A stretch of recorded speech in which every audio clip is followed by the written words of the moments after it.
The $500,000 Ferrari SF90 Stradale is Ferrari's brand new flagship. It's their second hybrid after the Ferrari LaFerrari, but unlike its hypercar big brother, this is more powerful, cheaper if you can call it cheap, and sold in more numbers. The SF90 is powered by a 4-liter twin-turbocharged V8, evolved from the ones used in the 488 Pista and F8 Tributo. This brings us to how this car performs. The engine alone will make 769 horsepower, powering the rear wheels through a super fast shifting 8-speed dual-clutch gearbox. 3 electric motors generating 217 horsepower is added to it, which in turn has a combined total output of 986 brake horsepower. What that translates to then is a 0 to 62 time of just 2.5 seconds. That's megacar territory, and it will go onwards to a top speed of 211 miles per hour. But Ferraris of recent years tend to shy away from the true top speed of their cars, so it must be more than 211. The weight is just under 1600 kilograms, and its brakes. Not only does it have the stopping power equivalent to crashing into a wall, but it is also regenerative. And clever with their new system, which they call brake-by-wire.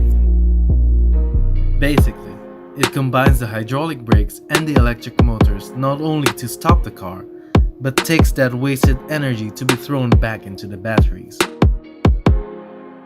To put these figures into perspective, the SF90 lapped Fiorano's 7/10 of a second faster than the LaFerrari, and it does one other thing the LaFerrari can do, which is drive on electric power alone, for 26 kilometers. That isn't much of an excitement, but it is worth mentioning. The interior of this car is, finally, also new. It has a 16-inch curved display behind the steering wheel, a head-up display, and a touch-sensitive steering wheel. More to the point, there's not much buttons left for this car. Even the starter button and the Manettino has been caught up to the digital time.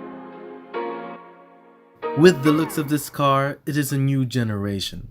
In the front, there's a new styling of headlights, which doesn't really get me, but it is nice having that completely changed ever since the Ferrari 458.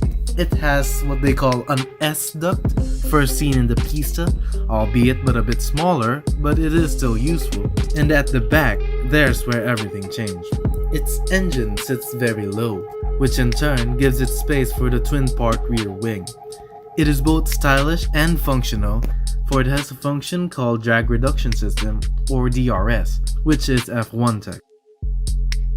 Basically, when it's activated, it will trade downforce for straight line speed. All in all, this sits in the market with performance and technology figures at par with the Porsche 918 Spider, but priced just over of an Aventador SVJ. Some downsides? Well, there are some. For instance, it is a bit too wide, and by far away not the prettiest Ferrari.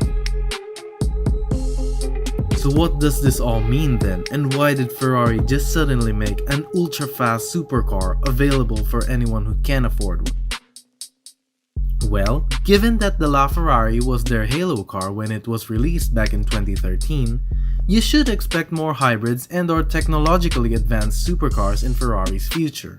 The Ferrari Roma and their upcoming SUV, for example, but that's for another video. The SF90 is the first to follow the path of what the LaFerrari started, and took it further from where it stopped.